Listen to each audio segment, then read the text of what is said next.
Paper तो अच्छा गया, मतलब क्या लगता है बायोलॉजी में इस बार सबसे अधिक क्वेश्चन किस सब्जेक्ट से, किस चैप्टर से पूछा गया है? मेरा एडिशनल था तो मतलब उसमें हमने थोड़ा सा ज़्यादा तैयारी नहीं किया था तो लेवल बनाया था जी। एग्जाम तो बहुत अच्छा गया।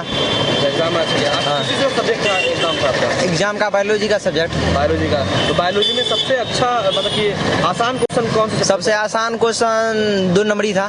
रविवार की फुर्सत के बाद एक नई ऊर्जा लेकर सोमवार को इंटर परीक्षा के 5वें दिन जीव विज्ञान की परीक्षा देने पहुंचे छात्र छात्राओं ने परीक्षा केंद्र से बाहर निकलने के साथ ही अपने चेहरे से प्रसन्नता का साफ प्रदर्शन किया।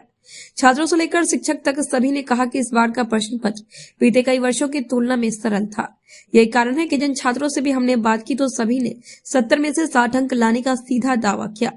हाँ, यह अवश्य है कि ऑब्जेक्टिव वाले प्रश्न में कुछ प्रश्न ऐसे जरूर थे जो छात्रों के सर के ऊपर से निकल गया।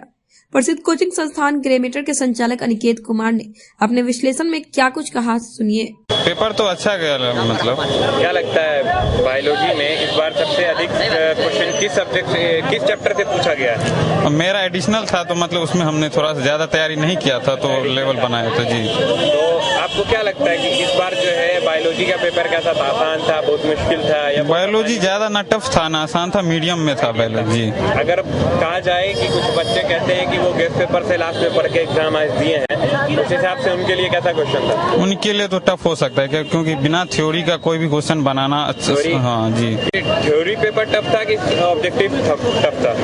ऑब्जेक्टिव थोड़ा सा लग रहा था, लेकिन थ्योरी वाला जो सब्जेक्टिव था वो लिख सकते हैं आसानी से। 2 तरीके के क्वेश्चन होते हैं, एक 2 मार्क्स वाले होते हैं, एक 5 मार्क्स वाले होते हैं। दोनों में काफी अंतर होता है, बड़ा छोटा। तो क्या लगता है इन दोनों में से कौन सा टफ था? ऑलमोस्ट सेम ही था, कोई टफ नहीं ऐसा था जो। एग्जाम तो बहुत अच्छा गया।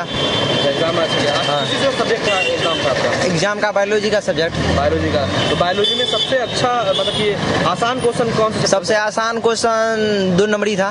2 नंबरी था। हाँ। और चैप्टर में अगर गिना जाए तो सबसे आसान चैप्टर कौन सा रहा जो आसानी से आप बना लिया होगा? सबसे आसानी जैसे इसमें जीवों में जनन था, जीवों में जनन और अनुमान था, क्योंकि जीवों में जनन में आता है अनुवंशिकता, छोटा सा चैप्टर उससे।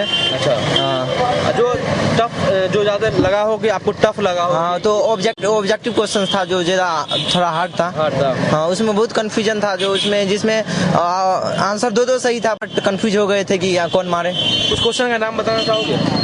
उतना तो याद नहीं है। अच्छा, कितने मार्क्स उठा सकते हो इस एग्जाम में? आज एग्जाम में तो ऐसे 80 प्लस उठा सकते हैं। 80 प्लस उठा सकते जी। चलो 70 का तो पेपर ही होगा तो पूरा एग्जाम, अरे यार तो पूरा पूछे ना कितना एग्जाम उठा सकते। देखिए, एज एक्सपेक्टेड जो है पेपर का जो लेवल था वो मॉडरेट ही रहा है। मिक्स क्वेश्चन थे।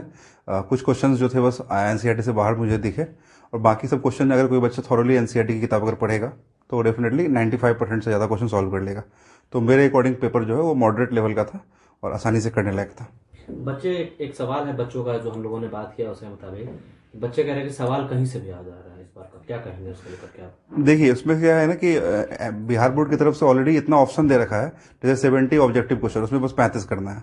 तो अगर बच्चे ये बोलते हैं तो एक तरह से गलत है, क्योंकि आपको सिर्फ 35 करना है और 70 ऑब्जेक्टिव में देखा जाए तो 65 ऑब्जेक्टिव एनसीईआरटी से ही लगभग है, 4-5 क्वेश्चन बाहर से हैं, और वो जो बाहर से वो भी रिलेवेंट क्वेश्चन, ऐसा नहीं एकदम बेतुका सवाल है, वो सवाल आना चाहिए, क्योंकि वही बच्चे नीट की तैयारी करेंगे मेडिकल का, तो उनको वो सवाल पहले से प्रैक्टिस होना चाहिए।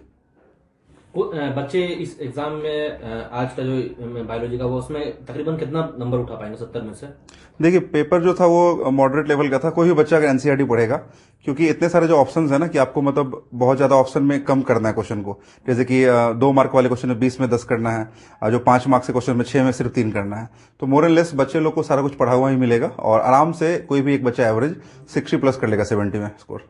सर, जब बच्चों से हम लोगों ने बात की है तो बच्चों का कहना है कि जो 5 नंबर वाले क्वेश्चन हैं और 2 नंबर वाले क्वेश्चन है वो बहुत ईजी हैं और उनके बनिस्बत ऑब्जेक्टिव क्वेश्चन जो है वो बहुत टफ आ रहे हैं। तो सर, ये क्या पैटर्न के चेंजिंग की वजह से है या फिर क्या मानते हैं इसको? देखिए, इसमें बेसिकली क्या है कि जो भी सब्जेक्टिव क्वेश्चन थे वो बहुत इजी क्वेश्चन थे, और ऑब्जेक्टिव में कुछ क्वेश्चंस को थोड़ा सा बाहर से दिया गया एनसीईआरटी के, तो बच्चे लोग थोड़ा सा नया नया वर्ड देख के घबरा गए होंगे एग्जाम के टाइम में कि उनको लगा ये वर्ड कहाँ से आ गया। लेकिन सब्जेक्टिव में जो है वो पूरी तरह से एनसीईआरटी बेस्ड है। ऑब्जेक्टिव में कुछ क्वेश्चन बाहर से है, इसलिए बच्चे को लगा होगा, जिसमें बच्चे की प्रैक्टिस की थोड़ी कमी है। ऑब्जेक्टिव बनाते तो उनको भी दिक्कत नहीं होती। कई बच्चों का कहना है कि ऑप्शन सेम लगने लगता है, मीनिंग दोनों की सेम होती है।